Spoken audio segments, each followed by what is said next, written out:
I didn't anticipate that an ordinary moment outside the hotel would spark a dialogue that transformed my perspective entirely. When my friend's grandson spotted me initially, his words afterward stayed with me far beyond that afternoon. Before we dive in, drop a comment below telling me where you're tuning in from, and if stories like this resonate with you. Hit that like button and subscribe to stay connected with our community. Let's get into it. I just emerged from the hotel's main entrance, craving a breath of cool air following an exhausting day filled with business appointments. Being in my mid-50s now, these small interludes of stillness carry more weight than they once did. The fading daylight kissed the concrete beneath my feet, while the wind brought the scent of evergreens from the distant slopes. Resting against the metal barrier, I allowed the distant hum of vehicles to calm my racing mind. Then I heard my name spoken softly, with a tone of careful recognition. Turning around, I saw a lanky young man approaching with that distinct look of someone attempting to match a face with a memory. As he came closer, his smile emerged, and instantly I knew him. Evan, my dear friend Marlene's grandson. It had been years since our last encounter, back when he was fresh out of secondary school. Now he appeared fully matured, confident in his bearing, yet genuinely kind in his demeanor. "I thought it might be you," he said, maintaining a courteous distance as he stopped. "Grandmother mentions how often you're on the road, but I never imagined we'd cross paths here." A soft chuckle escaped me, caught off guard by how effortless our exchange felt. Life has this peculiar habit of bringing people together at the most unlikely times. We chatted briefly about his grandmother, her continuing passion for tending her plants, her unwavering determination to see the bright side of everything. While he shared these updates, I observed how deliberately he constructed each sentence, never hurrying, allowing every idea its proper moment. This gave our discussion an unhurried quality, almost soothing, reminiscent of long-standing connections, despite this involving someone relatively new to me as an adult. Then his demeanor changed subtly, nothing concerning, simply more contemplative. He regarded me with an authenticity that gave me pause. "I hope this doesn't come across as odd," he started, "but grandmother frequently shared accounts about you, how you supported her during difficult periods. I suppose I've always held respect for you from afar because of those stories." The genuineness in his tone took me by surprise. Being perceived so clearly wasn't typical for me, particularly by someone from a younger generation, who had no obligation to regard me highly. Briefly, I experienced a subtle warmth spreading through me, nothing romantic or theatrical, just profoundly human.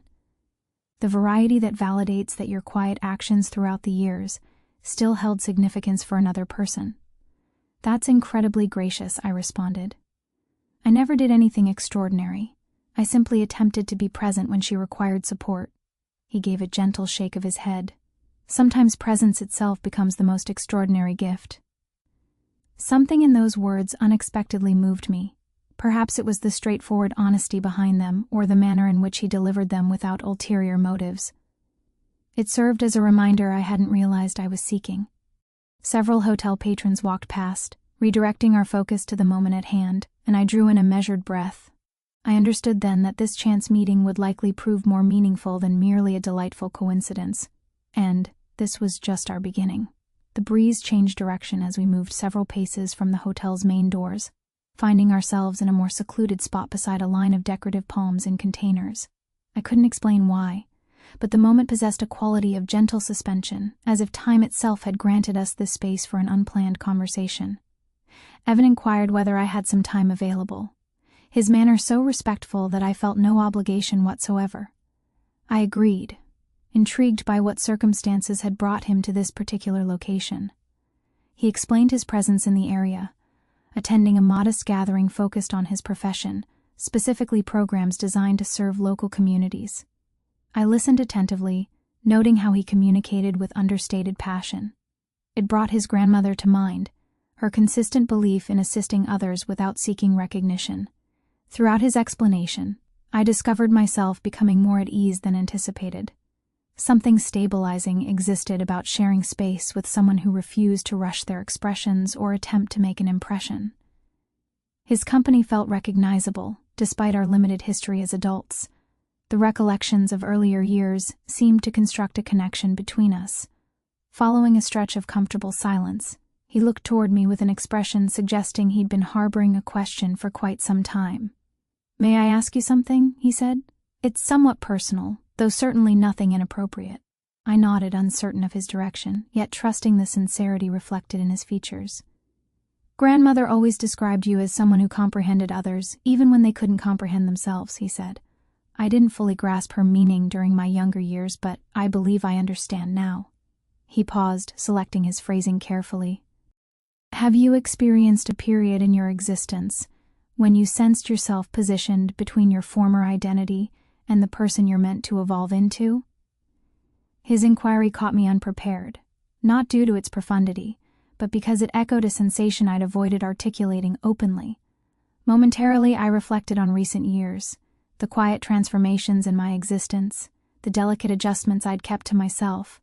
I questioned whether he somehow detected this in me, or if it was purely happenstance. "Many individuals experience that sensation," I said gently, "particularly once we arrive at a stage where life extends beyond mere obligations. It transforms into seeking purpose, rediscovering who we truly are." He nodded deliberately, as if my response validated something he'd been attempting to decipher independently.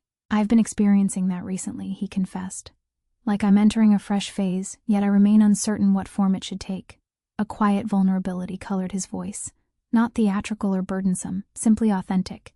The brand of authenticity that draws people nearer, not through pity, but through mutual recognition. "I don't believe any of us truly know what our next phase resembles," I said. "We simply recognize when our current one no longer suits us." He smiled at that, a genuine thankful expression that illuminated his eyes. "You articulate things in a manner that brings everything into focus," he told me. "I understand why grandmother treasured you so deeply." The compliment surprised me. Being addressed with such earnest appreciation, especially from someone his age, felt unfamiliar. It made me feel acknowledged in a way I hadn't expected today, perhaps in a way I hadn't expected for quite some time. An automobile arrived at the entrance, momentarily interrupting our dialogue with its engine noise, yet neither of us shifted position. The silence between us returned, not uncomfortable, but reflective, carrying the awareness that something significant had started to develop, gently, organically, without either of us forcing its progression. And, despite not completely understanding it yet, I sensed this moment was guiding us somewhere I hadn't foreseen. We strolled a bit further from the entrance, finding a bench positioned beneath an impressive oak's shade. The descending afternoon sunlight penetrated through the foliage, creating patterns of gentle illumination along the pathway. It lent the moment a comforting, almost wistful quality, as if time had decelerated sufficiently for both of us to inhale more fully. I took a seat, and following a brief hesitation, Evan settled beside me, maintaining enough distance to preserve everything's comfort. His body language appeared comfortable, though a contemplative seriousness characterized how he clasped his hands as if carefully weighing what he wished to express next. "You know," he started, "during my younger years, grandmother would reference you whenever she discussed the individuals who influenced her existence. I didn't genuinely comprehend that meaning, but now with maturity, I believe I finally do." I angled slightly toward him, curious yet not wishing to disrupt his flow. "She would describe how you possess this ability to help people feel grounded," he continued, "not through providing solutions, but by reminding them they held their own answers. I always questioned how someone could yield that kind of impact." His words stirred something within me, something balanced between appreciation and modesty. I'd never perceived myself as someone who influenced existences. I had simply existed as a companion, someone who gave attention. Yet hearing that it had mattered, that it had remained with her family, proved unexpectedly touching. "I'm uncertain I merit any of that," I said with a modest smile. "I've consistently just attempted to be available when possible." "That's precisely the point," he said. "Most individuals don't make themselves available, not genuinely." The sincerity in his voice lingered with me. No excessive praise existed, no embellishment, only honesty. I realized then that he wasn't merely revisiting his grandmother's memories. He was attempting to comprehend what it signified for his own journey.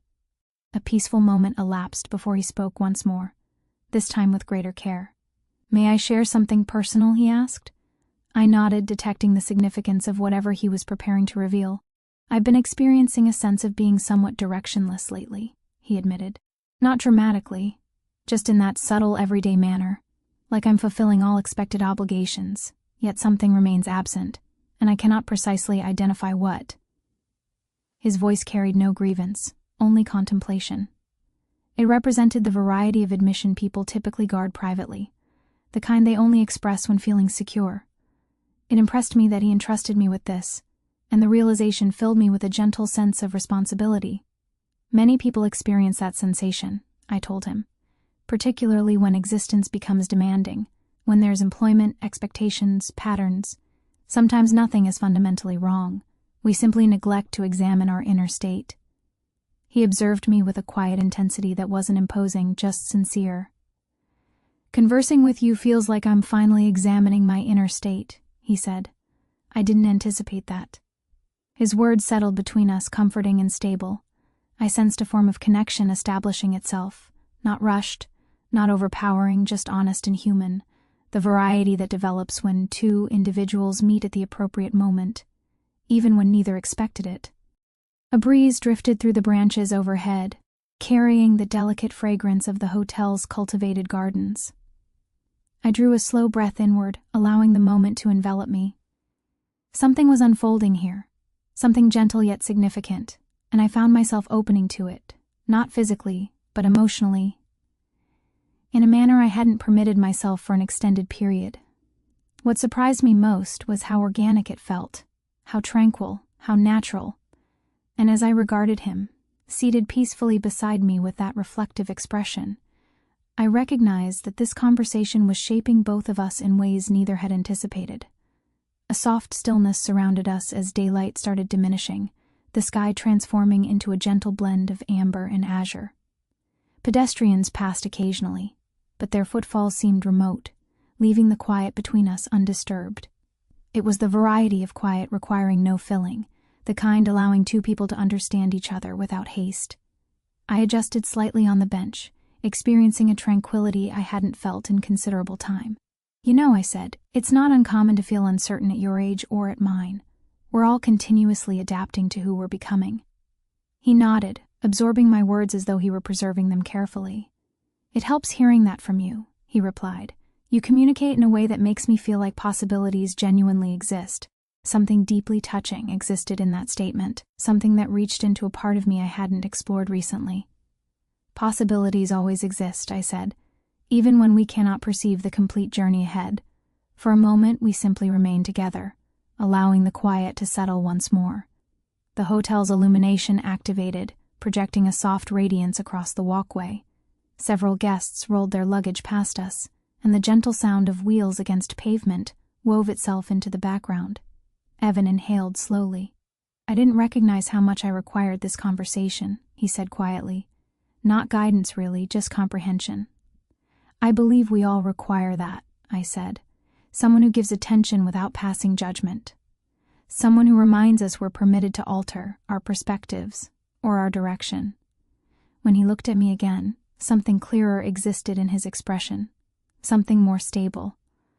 You've provided me with more clarity in 60 minutes than I've managed to discover in months.